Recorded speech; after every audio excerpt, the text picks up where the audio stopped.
Olá pessoal, hoje eu quero fazer uns breves comentários sobre o nominalismo, porque recentemente um amigo me perguntou sobre ele, sobre o nominalismo e o impacto que ele tem no cristianismo, tá?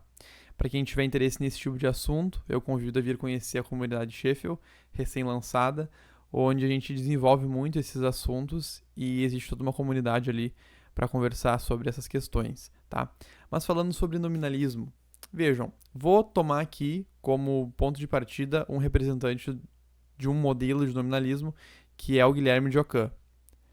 Qual que é a definição genérica aqui que eu vou dar para o nominalismo? Nominalista é aquele que acredita que não existe universal fora da mente. Paramos aí, tá? Então, já levantamos a pergunta: existe ou não universal fora da mente? Tá? E, portanto, um fundamento objetivo para a parcela semântica das palavras. Logo, logo a gente vai elucidar isso melhor. Tá? Se não existe, quando a igreja fala, quando o cristianismo diz que a Eucaristia é o corpo de Cristo, isso é meramente uma representação nossa, uma recordação, uma lembrança ou um conteúdo mental de que aquilo é o corpo de Cristo, ou aquilo realmente é o corpo de Cristo na coisa, na hóstia. Esse é um exemplo possível onde essa discussão pode impactar o cristianismo e o entendimento que uma pessoa tem acerca da realidade. Tá? Então, um exemplo aqui. Então, vamos falar o seguinte. Uma recapitulação histórica primeiro. Em Platão, a gente vê nascer o grande problema da filosofia. Um dos grandes problemas. Uma das grandes questões da filosofia do universo, que é o problema do uno e do múltiplo. Como é que do uno surge o múltiplo e como do múltiplo a gente retorna ao uno. Então, como dessa inúmera quantidade de livros que eu tenho aqui atrás de mim, eu retorno para o conceito uno de livro, ou como do livro primeiro, da estrutura de livro, surgem os vários livros que existem na realidade.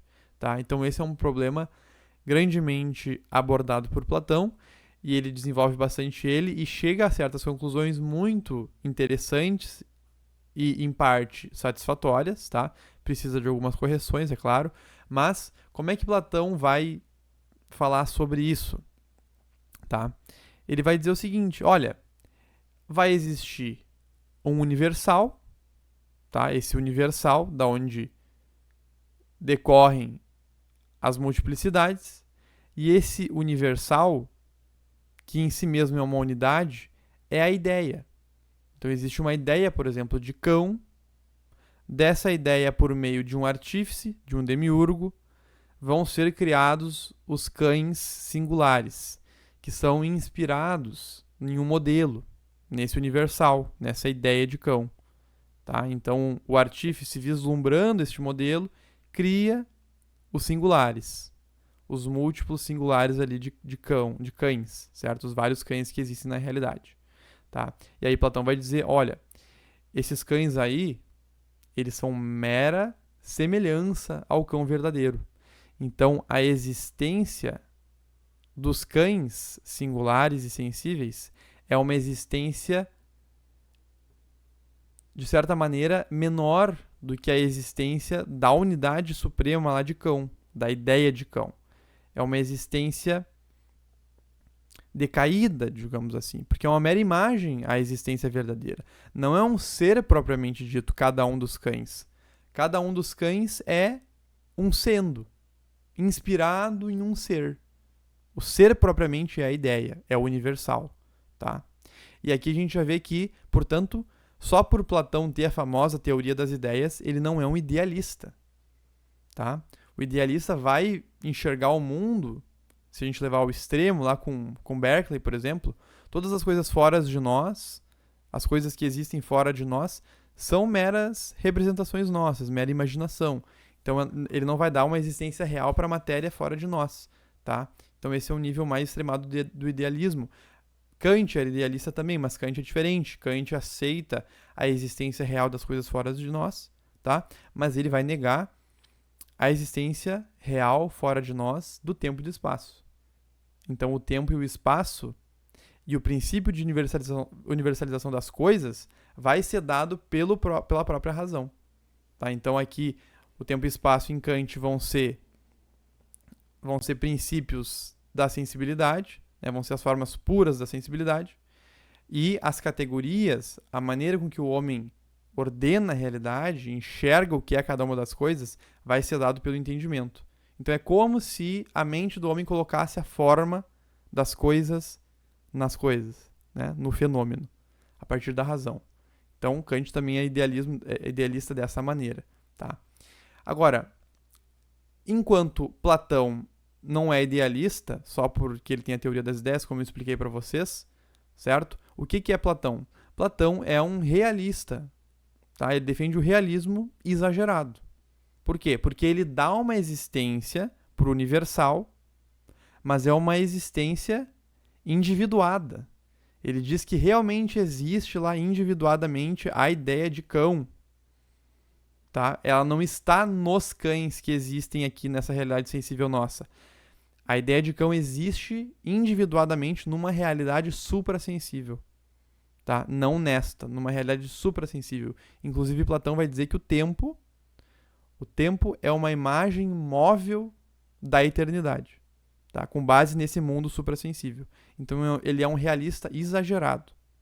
Enquanto que Aristóteles vai vir e vai discordar disso, de certa maneira, e vai dizer que, não, o universal, o princípio de universalização das coisas, ele existe, tá? Não é simplesmente mental, não é simplesmente conceitual, ele existe fora da mente, mas ele não existe numa realidade suprassensível. Ele existe aqui nas coisas. De que maneira Aristóteles faz isso? Olha, cada coisa tem uma forma. A forma serve como princípio universalizante das coisas. Então é porque as coisas têm forma nelas que o homem, trabalhando com seu intelecto, consegue absorver, predicar dessas coisas o universal. Então, de vários livros, eu sou capaz de predicar o universal livro, porque ele existe em cada uma das coisas enquanto a sua forma. Tá? Então, a forma em Aristóteles serve como princípio universalizante. Então, é claro que a gente vê em Aristóteles uma existência real do universal nas coisas. Então, ele é um realista moderado agora. Tá? Não mais exagerado como era Platão, por ver esse universal existindo não nas coisas, mas numa realidade suprassensível, individuado. Tá? Pois bem, isso contrasta claramente com a ideia de Ockham, tá? De que o universal ele existe apenas na mente. Qual que é o problema? O problema é quando a gente olha uma palavra, tá? Por exemplo, cão, ela também tem uma forma e uma matéria. Se não existe universal fora da mente, não existe fundamento na realidade que sirva como fundamento objetivo para a forma dessa palavra. Então a palavra não vai ter nenhuma dimensão, nenhum aspecto objetivo no sentido de que seja fundado na coisa, na realidade externa. Tá? Então, tudo que há na palavra, para um nominalista, vai ser impactado pela subjetividade da realidade. E em nenhum momento por uma certa objetividade. Enquanto que, se aceitarmos que o universal existe fora da mente, seja no suprassensível de Platão ou nas coisas em Aristóteles, o homem é capaz de encontrar na realidade um fundamento objetivo para essa parcela semântica da palavra, para essa parcela formal da palavra, aquilo que ela significa, a semântica, o significado da palavra. Encontrando esse fundamento objetivo, então a gente entende que a palavra tem uma dimensão objetiva, que é justamente a sua semântica, fundada na realidade, na forma das coisas. Então a palavra cão, ela tem uma forma que aponta para a forma do cão, tá? Aponta para esse significado objetivo, e tem também uma dimensão, uma parcela subjetiva, que é a convenção. Qual signo sensível qual som, por exemplo, ou quais letras, de que maneira a gente vai convencionar aqui para que eu possa transmitir essa palavra para ti. Tá? E no momento que eu transmito uma palavra, ela se transforma num termo, e o outro ser humano é capaz de receber, decodificar esse signo sensível e entender o termo, tá? Do outro lado. Então ele recebe esse signo sensível, escuta o som, por exemplo, decodifica, relaciona ele com um conceito, e o conceito novamente vai apontar para aquilo na realidade externa que significa, que está significando, certo?